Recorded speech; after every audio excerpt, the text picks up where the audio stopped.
Hello and welcome to the Rev It Up podcast, helping entrepreneurs fill up their tanks, crank up the RPMs, and put the pedal to the metal until they cross that finish line.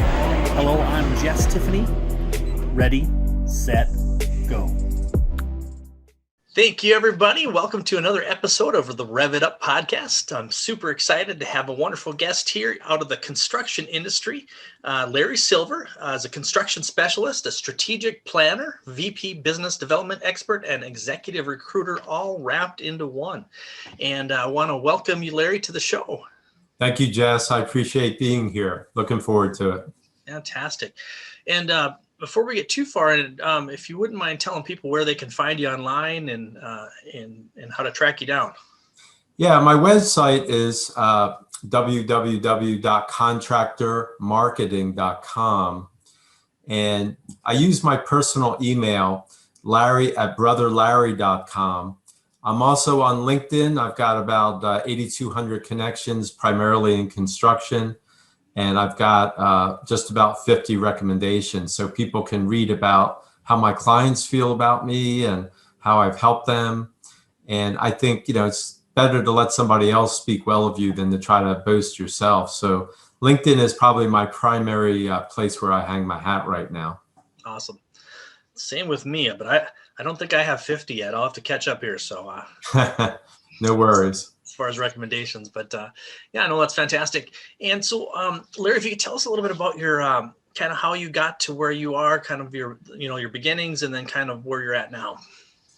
Well, I started 25 years ago. I had about 8 years in the construction industry at that point.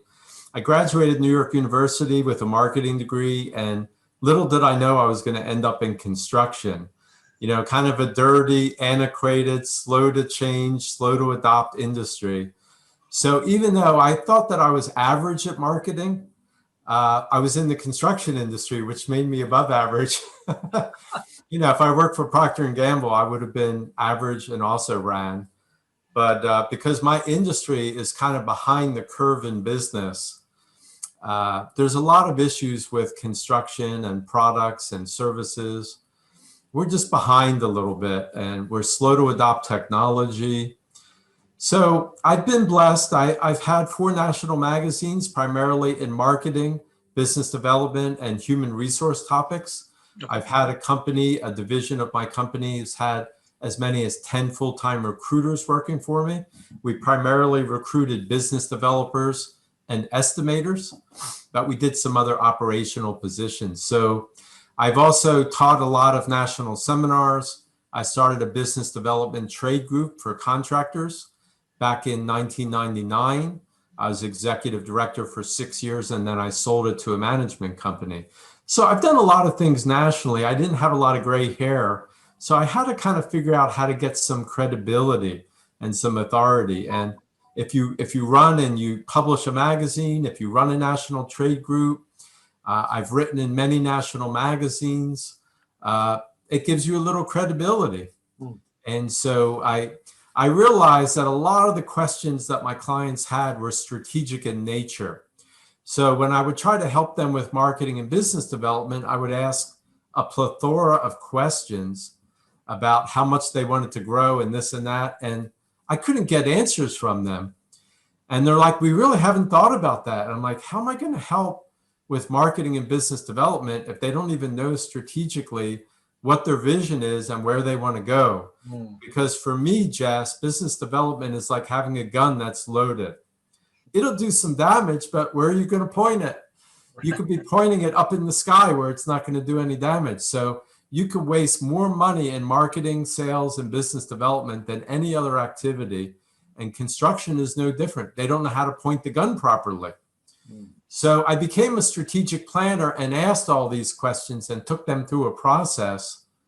And one of the areas that always came up was they were struggling with marketing and business development.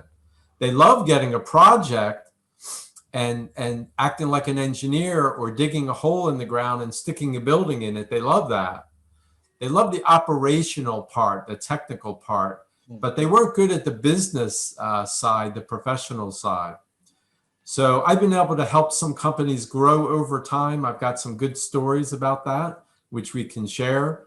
And it's really just doing the right things at the right time with the limited time and resources that you have. That's what it comes out to, strategically. Okay. Well, Yeah. now if you were talking to a new construction company or maybe a few years old, and they're really have struggling with this business development, what are a few of the questions you would kind of get them to answer, and where would you take it from there? Okay. The first thing I would find out is, what is their vision? You're in the woods, you're lost, you don't know where, you kind of know where you're going, but you don't really know where you are. The best way to acclimate yourself and figure out where you are when it gets dark is to find the North Star. Because then if you know the general direction of where you're going, you say, all right, there's the North Star. So if we're going to go south, we need to go this way. And at least you know where you are and you know where you're going. And now the North Star acts like your vision. It's kind of far off, but it keeps you steady every day doing the right things. Okay. So the vision is the North Star. And I asked the company, what do you want to do long term, 20, 30 years from now? What is your vision? So usually that's in the mind of the CEO, but it's not written on paper yet. And I tell my clients, what if this hard drive gets hit by a truck? How are you going to be able to help people? How's your company going to know what to do? It's not written on paper. So one of the powerful things about planning and implementation, Jess, is writing it on paper. Magical things happen. So I'll give you a quick example. Back in the, I believe it was in the 50s or 60s, they tracked 500 Harvard graduates. You may have heard this story before. They tracked them over a 20-year period, and 3% were wildly successful, maybe 100 times more successful than the other 97%. But they couldn't find the correlation between why those 3% were any different than the 97. They looked at gender, socioeconomic upbringing. They looked at subject matter, what was the academics that the people were taking. They looked at the different fields that the people went in. There was no correlation at all. They couldn't find anything even subjectively. But as the study went on for 20 years, they finally came across something that made the difference. And that was that the 3% had written goals when they graduated, and the 97% didn't. That was the only thing that they could correlate that was different between the two groups. And I thought, Larry, don't forget this. Having written goals, having a written plan makes all the difference. Yeah. So one example of that is I had a contractor. They were a school renovation contractor doing small renovations in Dallas, Fort Worth. They had never done a ground up school. And I said to them, write it down. Write down the fact that we're going to do a ground up school in the next 5 years. And they're like, it's not, we don't even think it's possible. I said, write it down. Within 5 years, they had a brand new ground up school that they were doing. Wow. Another client of mine in Cleveland, I had them write down, you want to get into the tilled up business, write down that you're going to do a tilled up concrete building. But Larry, that could take years. I said, I'll get you in a network that does tilled up. It's not going to take years. I also told them, in 5 years from now, you're going to do a project that's larger than your annual volume. And they laughed. They said, there is no way. 5 years later, they were doing 10 million at that time. We set a 5-year goal to do 20 million. And 5 years later, they got a $15 million tilled up concrete project, their first one ever. I think it ended up being 18 million with change orders. And he came to me after 5 years, he said, how did you know? How did you know we'd get a project larger than our annual volume? And it was even tilled up. I said, there's just something powerful about writing it down. It just materializes in the universe. And so I've seen this time and time again, just like the Harvard graduates, that 3% weren't any better than the other 97% in any way, except they were smart enough to write down their goals. So strategic planning is looking at a chessboard and saying, all right, I need to capture the other king, put him in checkmate. what are the best moves right now that I can make to do that in as few moves as possible? And so when I taught my children to play chess and they would move a piece, I said, why are you moving that? I don't know, Dad. I said, then don't move it. Only move it when you know why you're trying to move it. What space are you attacking so you can hurt me? So they started learning. And my younger son is now a better chess player than I am. Oh, wow. And yeah, so you're always attacking in chess. Even when you're defending yourself, you're attacking. So you're always making moves strategically to win. So the game is to win in your business. And the second thing I want to say is you got to figure out what you're the best at, what really distinguishes you. Yeah. At NYU, we call that what's your distinctive competence or your distinctive advantage. Later, it was called differentiation. What differentiates you from other companies? So I help the companies figure out what they're really good at, but their competitors, any or all of their competitors, are not as good as they are. And that's strategically where you want to focus your limited time and your limited resources. So Jess, that's a pretty quick overview of strategic planning and how I've helped companies grow over the years. Yeah. I like the idea of the kind of the North Star you said, kind of keeping focused on. Yes. And, that's how you know if you get lost is you look, okay, where did that North Star go? And then you can refocus on it.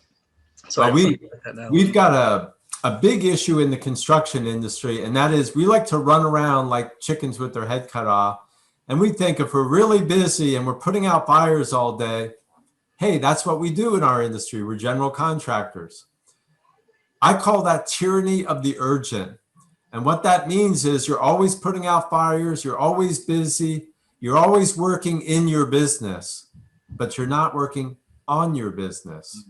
Right. You're not doing what's important for your business, you're doing what's urgent for your business. So I have to teach the CEO, president, owner, and his key leaders, I have to teach them, this is what's important for your business. And here's how I do it, okay?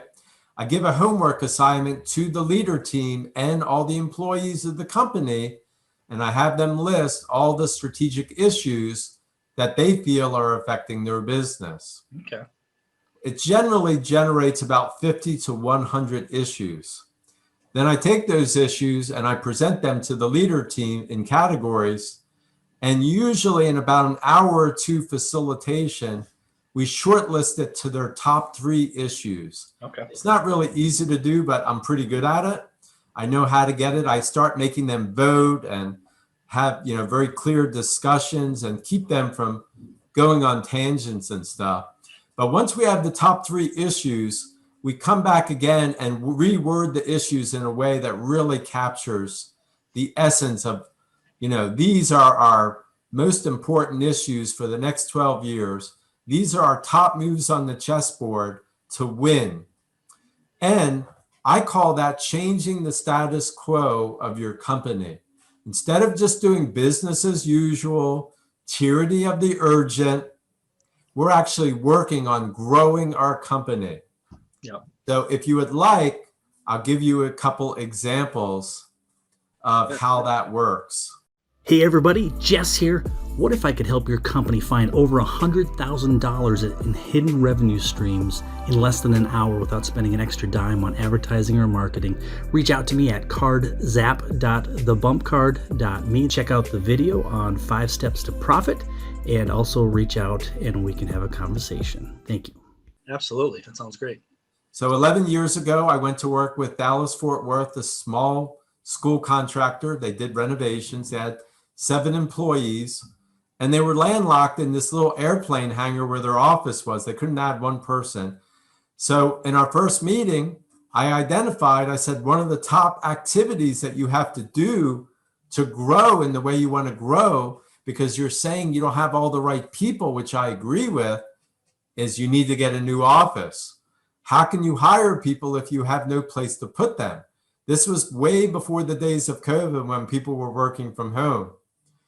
So 30 days later, the president owner of the company went out and purchased a brand new office that existed. He ended up renting the first floor and having the second floor, which was 3 times bigger than his current office. And I said, man, this guy is taking this plan seriously. He went out and made this thing happen.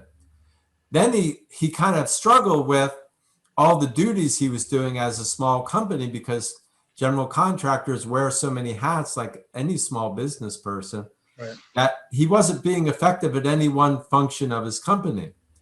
And I said, Guy, you're the chief estimator and bottle washer and cook in your company. These young people know software in construction estimating, and they will be bidding 3 times what you're bidding right now. Not because you're bad at estimating, but that's all they do all day, 50 hours a week, is estimate. And they're so good at it, and they have such a good handle on the numbers that they'll make you more competitive. They'll get a feel for the market. He said, Larry, I don't have a time to do all that. I said, that's why you're bidding these school renovations and you're limited in your growth.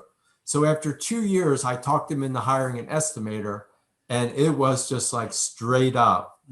We had set a goal to go from 3 million to, I think the first 5-year goal, I think we said 40 million, if I'm not mistaken. And at the end of the 5 years, we were right at 40 million. And we set another 5-year goal to go to 85 million. And at the 10-year mark, they were doing 75 million a year. So they had grown 25 times their size in 10 years. But what happened is every year we kept bringing forward the top 3 things they needed to focus on for the strength they had as a company. One of the things we did was keep them from trying to diversify, because this GC owner was entrepreneurial. He wanted to do everything. But his sons were wise, and along with me, persuaded him, keep focusing on what your strength is. Don't worry about being 5 other things that you're not really strong at because you've never done it before. So here we are 11 years later. Now they're still primarily a school contractor, but they've gotten into other delivery methods like construction management. Other than just what they were doing, they had never done what's called construction management, or CM for short. They had never done a project like that. Once again, we wrote it down 5 years into our planning. They got their first CM job. This year, they got a $25 million construction management job. Nice. And last year, they built a brand new 25,000 square foot office. I mean, Jess, I was in tears when I went to this office. I felt like I was a grandfather of this business. But I'm a very close friend to the man and his sons. He's almost 70 years old now. And, you know, they were just scrimping to get by 11 years ago. Now they're very wealthy. They're investing in development, which was one of his visions for the future.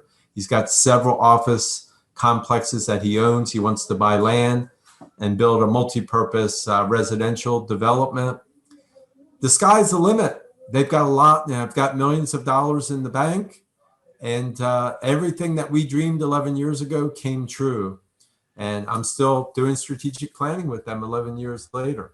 So I thought I'd bounce that back to you for your input and questions on that. Well, that's great. So how did you rein him in? Because, you know, as an entrepreneur myself, I have that same problem. Was there any tips that you kind of, you know, led him to make sure he stayed focused? Well, when he said, I want to get into government work, I said, you know, there's a learning curve. Get into government work, you got to have a full-time person. Well, he's never hired someone. So I said, until you're willing to hire someone, let's not make it part of the plan, because you're not going to implement it. And we always try to implement 50 to 90% of everything that we set out to do. After I'm done the plan, I have a sheet at the back that's called an implementation matrix. Okay. And it has who is the champion of this issue, what are all the activities to accomplish to do that issue, when do you start, when do you stop that task, what's the budget consideration. So as we went through the process, he started seeing if any or all of his competitors were better at something than he was, then why strategically are we pursuing it? It kept him in school contracting. Okay. Now, we admitted that we weren't as good at construction management, but we said, let's learn it over a period of years and hire people who know about construction management so that we can be at least as strong as our competitors. So as we move toward that over a period of time, we gain confidence. There's also a trade association and certifications in doing construction management. It's a whole development delivery system by itself. Okay. So, these things take time. This is not a get rich quick scheme. This is something you have to stay at and work on your business, what's important, to change the status quo, and focus your time each day on what's important. And if you try to do more than 3 things, you're going to fail because you can't do more than 3 things successfully in a 12-month period. I've tried to do 4 and 5 issues. One of them, they don't do anything. The 4th one, they usually dabble at, and it usually comes down to there's 3 that they can get serious attention on. Okay. So I don't let my clients do more than 3 issues because I've learned that it's going to fail. The other thing that they have to do is have a lot of momentum with their implementation. The first 4 months are going to determine whether they succeed or fail.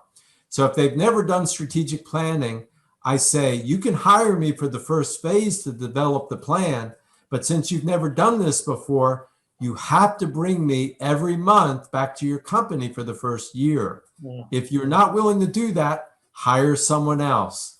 And they say, why? You're going to make $20,000 doing this in 45 days. I say, it's great money, but at the end of the 45 days, when you don't implement the plan, are you going to write me a rave testimonial? No, you're going to say it was a sexy, glitzy plan, but Larry didn't help us implement it and we fell flat on our face. I don't want that recommendation, or I don't want that out on social media. And I said, that's what's going to happen, because every company I've ever helped that said, we got this, Larry, we'll implement this, there's never been one that's ever been successful. So I made it about 15 years ago. I made it mandatory that they bring me every month, and I've had much better success. Matter of fact, the least result that I've ever had is 50% implementation. If there's less than that, I fire the client. I say, you're just wasting your money. Or I raise my price. That usually gets their attention also. But they've got to do something to take seriously that they've got to learn to implement. And it usually takes a company about 2 years to learn how to implement on their own. And then I feel like a proud stepfather. I've raised a company that's learned how to grow, and they don't need me anymore, except to be an outside facilitator and kind of keep an eye on them maybe once a quarter or something like that. Yeah, that's powerful about how you just, keep them in line and stay with them and kind of do that follow-up so that they get the implementation intact. So that's I think a powerful piece there. So, thank you. So would you recommend that kind of any company has some sort of, I don't know what you call it, like a follow-up process in place? Yeah, but most companies don't know how to implement, and that's the problem. I'll tell you right now how counterintuitive this process is. So left to themselves, they have a plan, sexy 15 to 20 page written plan, and maybe even that implementation matrix that tells them exactly what to do. And they even say, we're going to split this amongst us, our team, we're going to have champions, and each champion get people in the company as a task force or a committee to help you.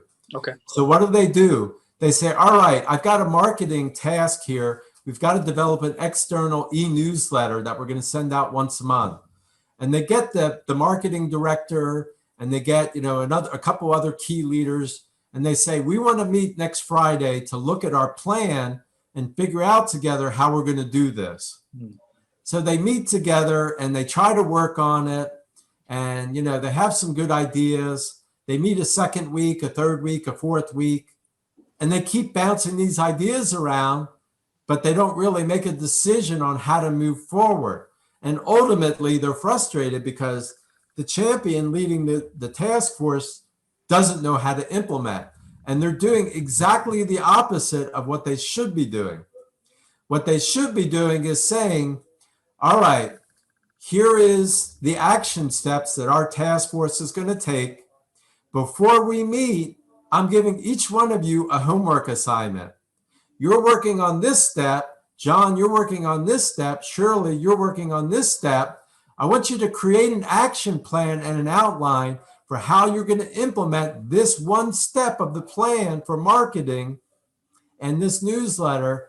I'm giving you a week. In a week, I want to see what you come up with. Now, when you meet, everybody's handing in their assignment, and now the team reviews the assignment. You give feedback to each person and say, all right, you're on the right track, but let's give you a mid-course correction here. Instead of what you were thinking, do this, and you got a week to work on that and bring it back. So every week you're giving them an assignment. Every week you're reviewing the assignment, and that will move you forward to be successful. What you're teaching them to do is how to implement outside of the meeting. You don't do any work except review and giving, recommendations and then delegating for the next meeting. If you don't delegate, they're not going to do anything, and they're going to think they're doing the work in the meeting. So implementing is very counterintuitive to the way people think it should be done. Okay. What you're trying to do is get your people to work on the business outside of any meeting on their own, and then come and they're held accountable by a weekly meeting. Gotcha. Now they realize how serious. Nobody wants to show up to this meeting and have done nothing. Right. That's a dud employee. They're never going to be a leader if they do that. Yeah. So it also, this whole process shows you who the rising stars and the managers rising up, because they'll do well at strategic planning and they'll do well at implementing.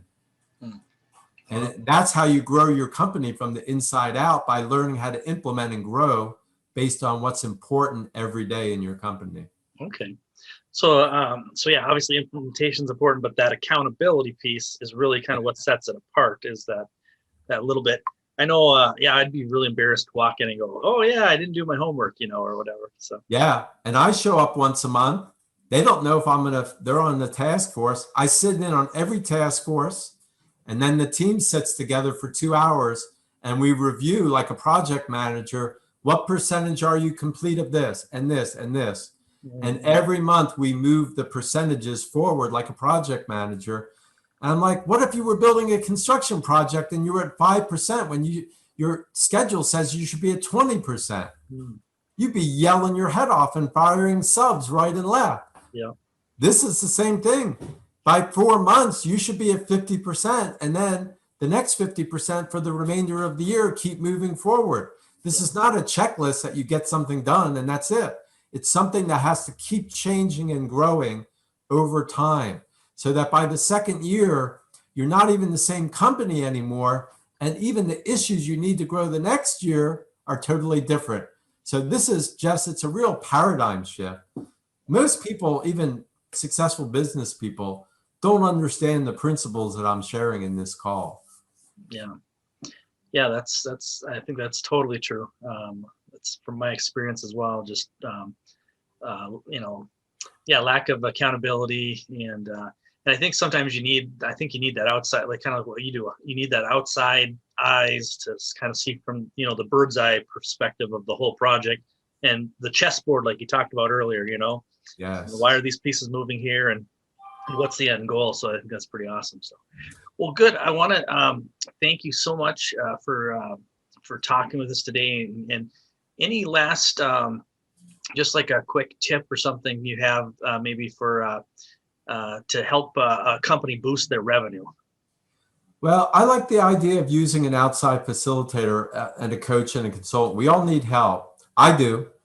I just invested in a program where I'm going to focus my marketing efforts through webinars. And I've always got most of my clients through webinars and face-to-face seminars, but right now face-to-face isn't happening. Yeah. But here's the thing. Hire a coach or consultant who you get along with, who you feel comfortable with, and after sharing about the business, they get it. And bring them to your business. Have them meet your people. It's not the coach and the facilitator and the consultant's job to tell you what to do. You're looking for all these recommendations. What I do is facilitate a process that brings forward the right answers through them, not me. I could tell them, do these 10 things and call me in the morning. But that's not my job. It's not my job to tell them what to do. It's to take them through a process so everybody buys in and has ownership. And I stay out of the way. If they're really going down the wrong track, I say, all right, I'm taking off my facilitator hat. I'm putting on my consultant hat. My history nationally with that issue is you're taking a great risk by doing that, and here's why. If I can steer you away from that, unless you want to do it this way, then you have a better chance. All right, now my facilitator hat's back on. Let's talk about this as a team. What do you guys think? How do you think we should approach it? I'm kind of steering them away from like walking over the plank of a ship into the ocean. Right. Wow. Perfect. Yeah, that's great advice, and I think a ton of people are going to learn from that, because I think that's a big struggle for a lot of companies is keeping things moving on track and not being a taskmaster, like you said, but or you didn't say that, but that's my way to word it. But instead of assigning tasks and you're naughty if you don't get it done, but you're actually creating that buy-in that everybody's moving like a team. So absolutely. Well, thank you so much, Jess, for this time today. I hope it helps some companies. Yes, absolutely. And thanks everybody for listening. Please like, share, and leave some reviews, and we'll see you on the next show. Thanks.